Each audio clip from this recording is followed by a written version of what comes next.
onye afọ ntobo. Hey. I like them with team again, but I'm very, very happy one day. Hey. Oja Bella. Madam. Mba ha Bishop ga-abịa n'ụlọ m oge eri nri mba oge eri na madam ebutere m nri madam wetere m nri abịa ebutere m nri nụkwa nke wa iri ka si abute mana wetere m ọjị ebe a na wetere ọjị na ebe ọjị dị ọrọ mmanya dị ha niile wụ n'ọjị na that's imege birthday ma bịa ta chinchin that's all ihe ikwu kpọm ya gịnị wo mmanya ihe m ṅụrụ m na mba ma gele no a na-eji mmanya ekpe ekpere ntụ atụọ mmanya na bishop enwe oto butere ihe enwe ihe o mere amanụmụ what is your problem na get it with Jesus. Let's eat it with Jesus. Okay. What is this? Jesus. Ndị butere bishop na bishop of cathedral bishop of hey mba Hotelero sana. MC Bishop. Look at him. Awu kwala mo. Hotelero sana. Aburu bishop of Canterbury. Okay. Now this matter. Bishop Korean. Wait. Awu maka rice ntakịrị rice akịtọ iji dị atụ kpara wa. Onye bere ebe akịta nna tu bere ebe. Ya gbara ndị mọjụ ebe a.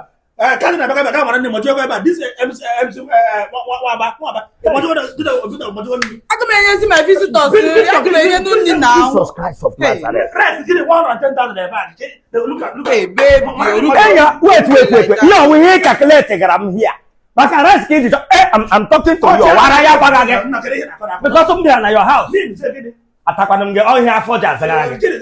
Ọhịa afọ ji asaga gị onye ọhịa afọ ji asaga gị ama ma wa afọ debe. Ama ma wa afọ la ya. Daddy, it's okay. Daddy, it's okay. Daddy, it's okay. Onye ihe. Onye ihe. Gịnị ugwu ụlọ kọrọ because ime gebe the bad here.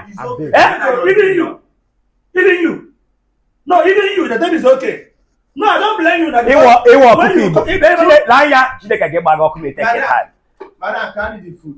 Look at you. Bagara sikit out na lama. How they reduce only nri gị. Hotelero Zana. Hotelero Zana. Price is 110,000. Oh, that's today that you do. The time one of which day? Do you think this they do every time concoct cake every day? Obviously by day. I should go and bring everything about me. Bring it out. Then we squat them and I see it. Oh, you have 4 jars. Yes, sir. Oh, you have 4 jars. Look at. Here we have a path for or him when look at it because of hearing anyhow. Because of hearing he's a open house. Mburono shiko to no bianga hearing. You know, see my mom le ko wo se ga lo le kwanya wo se ga lo le ko te ga de ani ga ri du e ga lo wa mba chide ka gba ga oku na bia me pere mo so ba pom go mbia be I'm not eating. The people of the I'm not eating. I beg you guys sit down.